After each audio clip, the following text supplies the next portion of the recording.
welcome. You're watching UATV.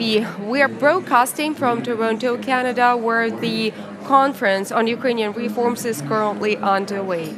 UATV, together with Agri Team Canada, is launching a series of special interviews dedicated to the result of Ukrainian reforms that are ongoing in our native country.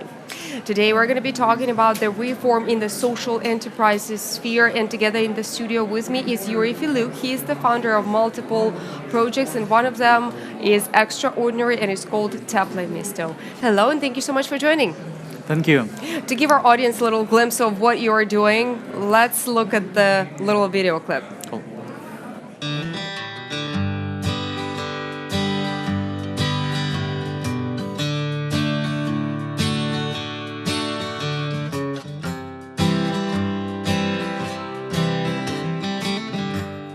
За 5 років ми реалізували понад 400 різних ініціатив в напрямах освіта, мистецтва, нова економіка, урбаністика, спорт, екологія, енергоефективність, стала мобільність, нові медіа та багато іншого.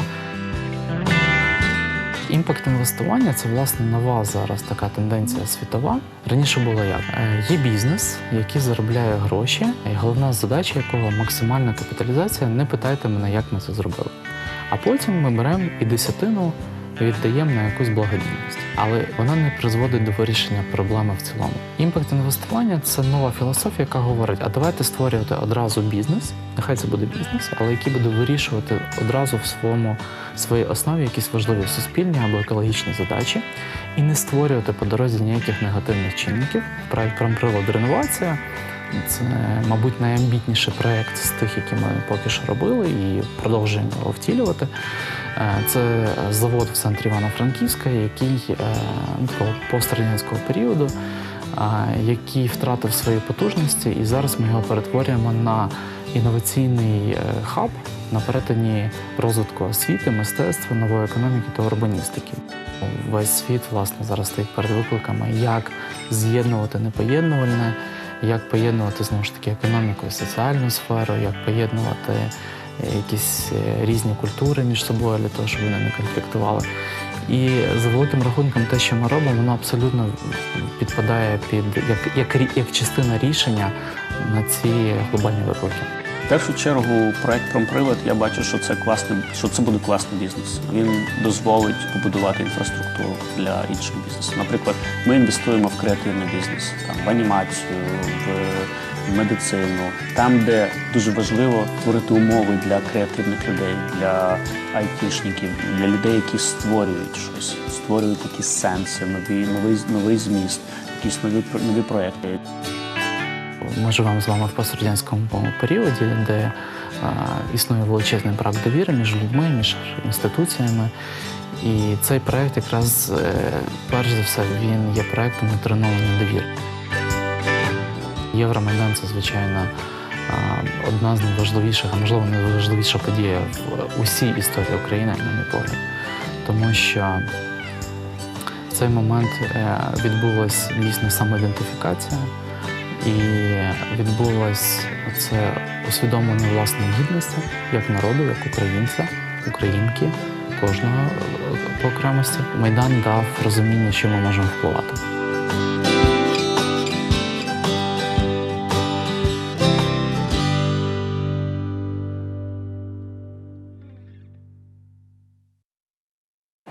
Yuriy, your projects are truly innovative, and I'm talking about Urban Space 100 right now and Teple Misto.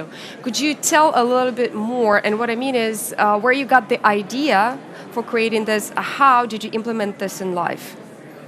Actually, I was in business, and 5 years ago, we've realized that it's impossible to continue grow up inside of business without changing the whole rules in the house. And so we moved to these more social initiatives. We created Teple Misto platform, city platform, and we start doing different initiatives in art, educational, urban development, economical development, energy efficiency, sustainable mobility, new media. And this platform was going to change the whole approach inside of society. We were trying to move people from paternalism and to proactivity, and what was also important to us to generate trust, because in post-Soviet Union countries we have lack of trust, and we know that it's impossible to build common agenda without building the trust. And Seems to be the common problem for every reform that is going on in Ukraine. And so step by step we realize different projects, but the main effect which we tried to gain was united efforts and co-creation, and it was also important for us to create self-sustainable, economically self-sustainable models for civil society, first of all. So Urban Space 100 was one of such examples. So we united 100 people, each of them donated $1,000, and we opened public restaurant. It's profitable, and 80% from incomes we reinvest to other city development projects. And these 100 co-owners, they gather together every 3 months and decide which projects of city development to support. And Perhaps Urban Space 200 is on the way? No? Actually, we've got more than 250 applies from different cities from 15 countries during first 4 years of existing this project, and first social franchising moved to Kyiv, and Urban Space 500 already it's opened So it's already in progress, right? For 6 months it already exists in Kyiv. Okay, great. Out of many projects that you just named, which one is your favorite? Which one would you call your own brainchild, and why? Actually, I love all of them, but the most ambitious now is Prompt renovation. It's already Why? it's also a self-sustainable model, but it's already impact investment. So that's a business which is oriented on, first of all, on social impact generation. So we invite different stakeholders, different institutions, individuals to invest to this big ambitious project, and it will reinvest 30% from its income to social directions like educational programs, art programs, incubating, accelerating programs for small and medium enterprises, and 70% will come back like return on investment for our investors. And the scale of the project is really huge. It's almost 40,000 square meters of old buildings inside of Really? in the center, in the center of the city, and we step by step we revitalize it. So now we already reconstructed first 6,000 square meters, and we involved up to 100 first investors and different international institutions. We have a lot of international partners here, and government of Canada is supporting us, same like government of Sweden, and we have also such institutions like Stanford Research Institute, for example, London School of System Changes, BMW, Bosch Foundations, the Renaissance Foundation, and so on. So it's already quite international project. And Taking into account what you just said, would you call impact investment projects the future of Ukrainian business? Yeah, I'm sure that it's actually that is a global trend, but in Western world it came from the mind, but we came to this direction from the need, because it was just the only solution how to realize such a big ambitions, to unite efforts of many different people, and we were realizing that we need to create a kind of engine, a kind of R&D center for the whole city and regional development, and we had no other chance. So we created this model, and just after that, 2 years after, I was explained in San Francisco, in Stanford, that it's called impact investment, and that's why Stanford Research Institute is one of our partners, because they believe that we can create a model which can be applicable not just for Ukraine but globally, because we try to build inclusive economy and inclusive society, responsible society, and that's actually what is a kind of challenge for any even Western country now in the world. Prompt renovation is originated in Ivano-Frankivsk. Why this town? Why not Kyiv? Why not the capital? Why not? Because you know that urban space was also born in Ivano-Frankivsk. Now it goes to Kyiv, and we have applies from Toronto, Is San Francisco. Ivano-Frankivsk a testing platform?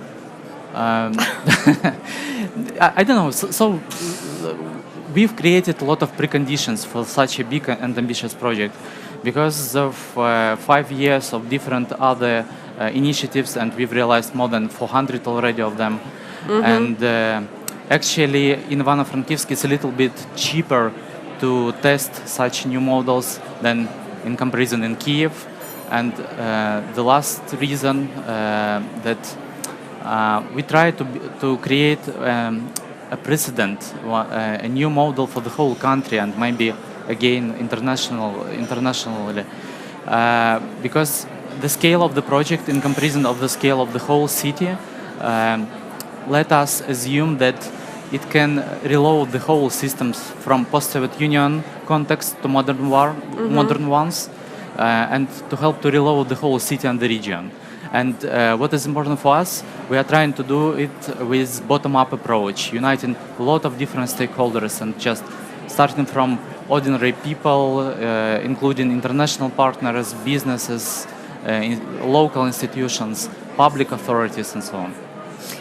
The projects you've just described could be easily gathered under the roof, which has the name on it that says social entrepreneurship. Now, this is the sphere you're working in, and you chose it because you feel like this is your personal mission, or you think that this is the future for Ukrainian economy?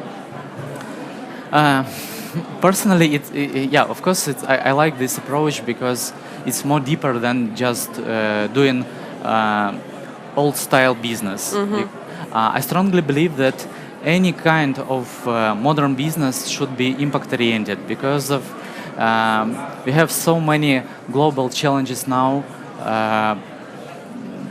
in the different spheres, in society, in ecology. So we should be impact-oriented because we have no other chance if we would like to continue live on this planet. That's first. And second, again, in Stanford, guys explained me that even commercial foundations now try to evaluate businesses with perspective of impact orientation also, and they explain that just those business which will try to pay attention wider than just their direct interests, and they will try to be a part of ecosystem in where they are acting, they will be competitive, and the other businesses will not. There is such a notion as American dream, and everybody knows what it is. In your opinion, do you think that there is such a notion as Ukrainian dream? And if it is, then what is it? I think it's very simple. For me, it's creating global products in Ukraine, because now in modern world we have already all the opportunity, in my opinion, to create really cool projects, global projects, and to be successful not just inside of the country. From the very beginning, when we were starting build relationships with our different international partners, we never asked them for help. We just try to look for common interests and build these equal partnerships, and it works. It works because the world is very interesting right now. The social component, right? Is the most important. Social and both commercial, why not? Thank you so much for coming to our studio and telling about your beautiful projects. You're doing a wonderful job. Thank you too. That was Yuriy Fylyuk. He's the author and founder of the project Teple Misto and Urban Space 100. I'm Antonina Antosha. You're watching UATV. We're working from Toronto, Canada, where the conference on Ukrainian reforms is currently underway. Stay tuned for more.